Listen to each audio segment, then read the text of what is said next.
All right, here's something new. You start university, but instead of a personal email address, you're given a personalized AI account. This is what OpenAI is hoping will become the norm as it wraps up selling premium services to universities for students and for teachers. Here's the goal.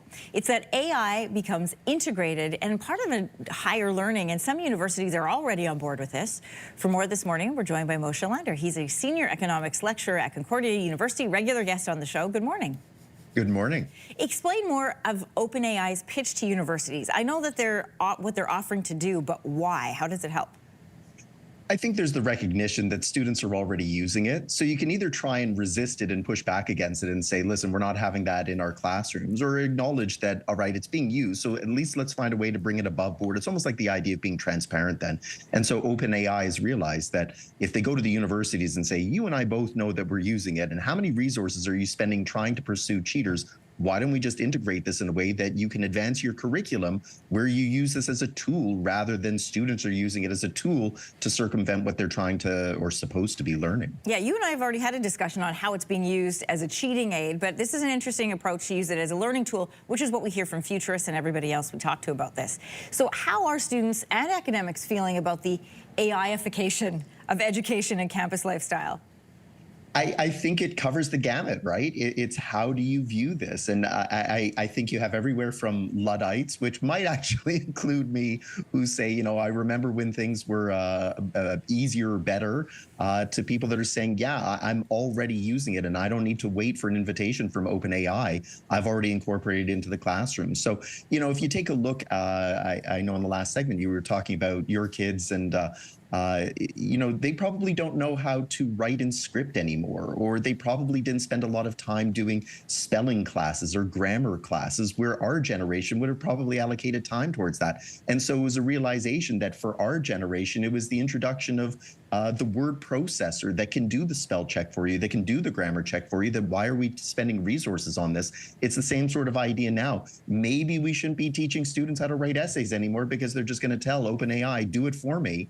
And then what we need to do then is give them tools for how to edit it, review it, or make sure that it's correct. Moshe, you're in the classroom, so you're like on the front line of all of this. You and I have had this discussion about how AI is used in cheating. Schools, you've explained, are making this hard pivot towards integration because it is going to be part of the changing workforce. You know, when we talk to people on this show, they say anywhere from 2 to 5 years is where we're going to see this full flip of AI integration, so it's coming fast.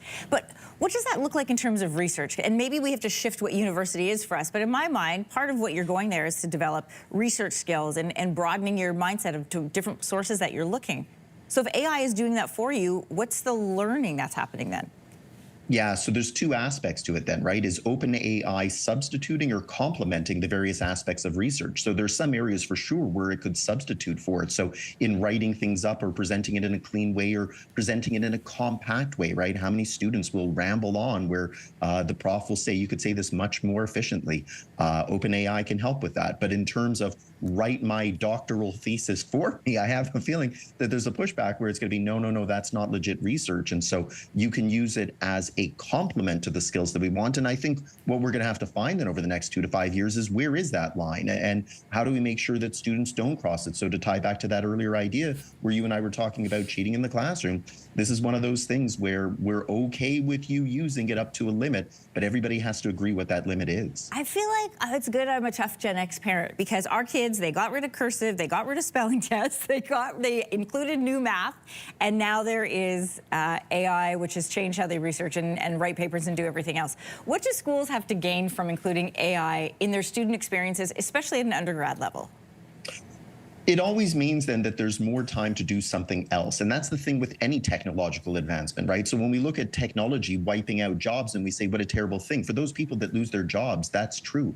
But now there's a whole bunch of resources that can now be allocated towards things that we never had the time or ability to focus on. So it's the same sort of thing here, that if we now realize that we can free up, say, 10 hours per semester where we're not asking them to develop certain skills anymore because AI is going to do it for them. Think about what you could teach them in those 10 hours. And so over 4 years, 8 semesters, there's potentially a huge amount that could be gained in terms of what we could fill their heads with in terms of useful information or useful skills to go out into the world. But it's a matter of making sure that they are using that time wisely to fill that gap, and also that the students are using AI for what it's intended for, or the way that we intend them to use it. Yeah, there's a real difference between information and skills, and you've highlighted it really well. Thanks so much, Moshe. Anytime. If you like that video, make sure to subscribe to the Your Morning YouTube feed, where you can find all kinds of new content posted every weekday morning.